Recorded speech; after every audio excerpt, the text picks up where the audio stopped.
apakah kenyamanan finansial saat ini bisa dijadikan sebagai satu patokan bahwa ini adalah kenyamanan finansial yang permanen? Nah, biasanya seseorang merasakan kepuasan secara finansial yaitu pada saat mereka merasa sudah mampu hidup mewah, membeli apa yang mereka inginkan, membeli apa yang mereka butuhkan, mereka bisa naik jet ski, mereka bisa naik pesawat menggunakan bisnis kelas misalnya, ya, dan hal-hal lain yang dimana mereka merasakan konfirmasi bahwa mereka sudah cukup secara finansial. Nah, di sini saya melihat bahwa hal-hal yang seperti ini memberikan mereka satu rasa secure yang semu. Ya, kenapa saya katakan sebagai satu rasa secure yang semu? Karena ada banyak orang yang mungkin pada saat ini mereka mampu untuk membeli ini, membeli itu, memenuhi kebutuhan ini cukup, memenuhi kebutuhan itu cukup, bahkan lebih dari yang semestinya. Mungkin misalnya sudah bisa mensekolahkan anaknya ke luar negeri, bisa mensekolahkan, mengkuliahkan anaknya sampai di luar negeri, Amerika misalnya, ya. Nah, apa yang menjadi problem adalah ketika itu dijadikan sebuah patokan bahwa itu adalah kenyamanan finansial yang permanen, maka itu bisa menjadi sumber masalah apabila tidak didasari dan tidak didukung oleh data-data yang jelas. Seperti itu. Kenapa? Karena ini menurut saya secara pribadi, ya kalau teman-teman punya pandangan masing-masing, ya silahkan teman-teman bisa sampaikan di kolom komentar. Tapi ini yang saya yakini ya, sebelum saya mendalami ilmu keuangan, saya melihat bahwa patokan kesuksesan saya itu adalah ketika saya sudah mampu beli barang mewah, beli ini, beli itu, beli ini, beli itu. Tapi setelah saya mendalami ilmu keuangan, saya baru memahami tentang kehidupan yang sebenarnya. Seperti itu. Nah, kalau misalnya nih buat sebagian besar orang merasa bahwa ilmu keuangan itu ya ilmu tentang data, tentang angka, dan itu memusingkan, buat saya enggak. Ketika kita memahami tentang ilmu keuangan, kita akan memahami tentang kehidupan lebih jauh. Seperti itu. Kenapa saya bisa mengatakan seperti itu? Karena ketika saya melihat tentang keuangan yang jelas, maka saya memahami bahwa apa saja kebutuhan hidup yang saya harus penuhi, ya, dan itu membutuhkan dana berapa banyak. Bukan berarti bahwa ketika saya bisa memenuhi keinginan saya, membeli barang ini, membeli barang branded, dan lain-lain, itu menjadi satu ukuran bahwa saya sudah secure secara financial dalam jangka panjang. Itu belum tentu. Karena apa? Karena data-data yang ada itu masih harus dibuktikan lewat potret kekayaan. Oke? Potret kekayaan saya saat ini gimana nih? Apakah jumlah aset saya lebih besar daripada jumlah hutang konsumtif saya misalnya. Oke, atau jumlah hutang keseluruhan saya. Dan apakah saat ini ya saya memiliki jumlah aset yang cukup untuk membawa saya dan keluarga saya hingga pensiun nanti sampai saya tutup usia? Apakah jumlah harta yang saya miliki saat ini sudah terkumpul dan sudah cukup atau belum? Apakah income yang saya miliki saat ini itu sudah cukup untuk membawa saya mencapai sebuah tujuan, ya.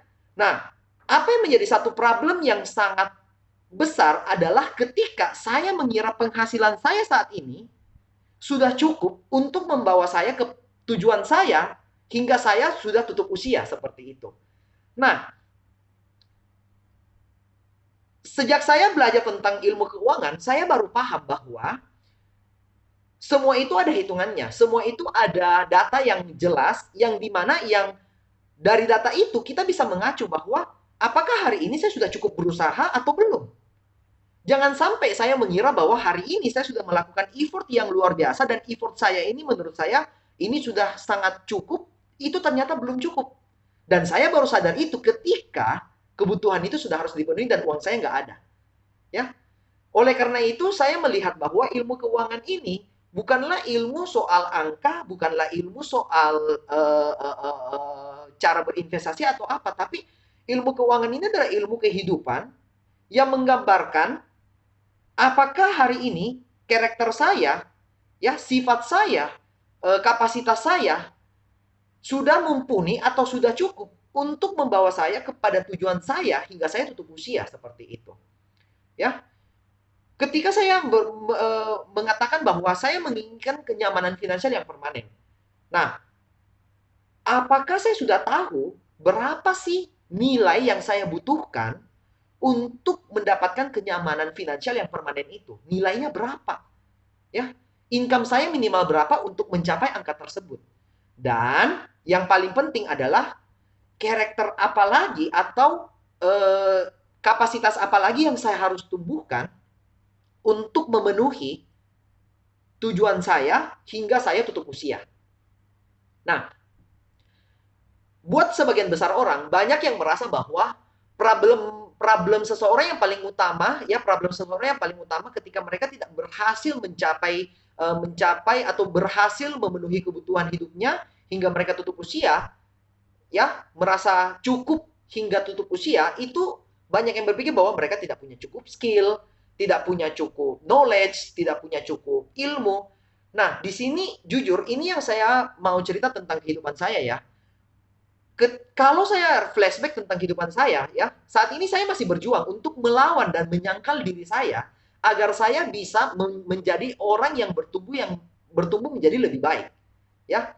Bukan dari segi skill, tapi dari segi mentality, dari segi mindset, dari segi rasa kemampuan saya mendefinisikan tentang diri saya sendiri. Nah, banyak hal-hal yang dimana yang saya masih belum bertumbuh sehingga saya masih belum mengeluarkan potensi saya yang maksimal seperti itu. Nah, dengan menyadari ilmu keuangan ini, dengan saya mengetahui ilmu keuangan ini, saya jadi mengetahui ukuran yang jelas, ukuran yang pasti, indikasi yang tepat tentang seberapa jauhkah diri saya saat ini dengan impian saya atau tujuan saya untuk nyaman finansial hingga tutup usia. Tanpa saya mengetahui ilmu keuangan ini, saya mungkin tidak pernah menyadari bahwa apa yang saya miliki ini sudah cukup. Jujur, saya dulu tipe orang yang sangat sombong ya. Sebelum saya memahami tentang ilmu keuangan, sebelum saya belajar lebih dalam tentang karakter dan isi hati yang benar, ya, saya adalah tipe orang yang sangat merasa diri lebih baik dari orang lain, seperti itu. Saya merasa diri orang yang cukup baik dan tidak perlu lagi bertumbuh.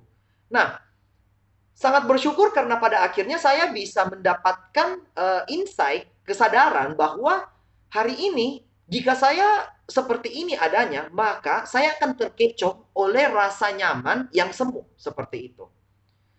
Oleh karena itu, saya akhirnya merasa bahwa karakter apa lagi yang saya harus bertumbuh? Sifat apa lagi yang saya harus robahkan sehingga saya bisa menjadi lebih baik, dan itu bisa saya ketahui berkat apa? Berkat adanya ilmu keuangan yang saya sudah pahami saat ini. Ya, berkat saya mengetahui angka-angka yang saya butuhkan itu berapa, itu membuat saya merasa oke, saya masih butuh bekerja keras lebih lagi. Saya masih harus menyangkal diri saya lebih lagi. Karena ketika saya menyangkal diri saya, barulah saya bisa mencapai tujuan saya, mencapai impian saya seperti itu. Nah, saya berharap bahwa teman-teman tidak melakukan kesalahan yang sama, menghabiskan terlalu banyak waktu untuk mendapatkan apa yang saya sadari hari ini, teman-teman.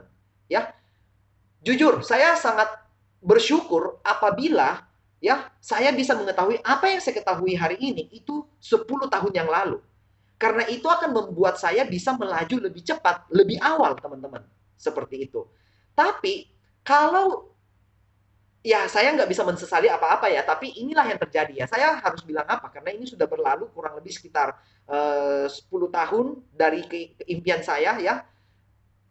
Dan saya jujur saya bisa mengatakan bahwa saya cukup menyesal seperti itu. Seandainya saya bisa tahu ini dari jauh-jauh hari sebelumnya, mungkin saya sudah lebih lebih lebih baik keadaannya saat ini ya. Namun saya berharap bahwa dengan saya sharingkan video ini, teman-teman juga bisa melakukan reflect, teman-teman bisa melakukan flashback, evaluasi diri. Apakah hari ini teman-teman sudah tahu nggak kondisi teman-teman saat ini atau kapasitas diri teman-teman saat ini? Apakah sudah cukup untuk membawa dan memberikan jaminan kenyamanan finansial yang permanen, teman-teman? Nah, kalau teman-teman ingin mengetahui bagaimana cara membuat indikator atau cara mengetahui indikator yang jelas tentang diri teman-teman saat ini dan impian teman-teman atau rasa nyaman yang permanen itu, ya.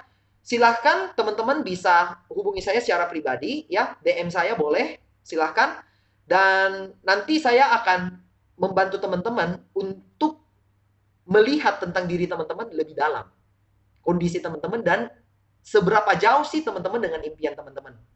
Oke? Nah, mungkin itu aja yang saya bisa sharingkan hari ini, ya. Video yang mungkin singkat, tapi saya sangat berharap bahwa ini bisa memberikan insight yang dalam kepada teman-teman, sehingga teman-teman bisa lebih mawas diri lagi dan tidak terlena oleh rasa nyaman yang semu. Mungkin itu aja teman-teman yang saya bisa bagikan. Salam financial security.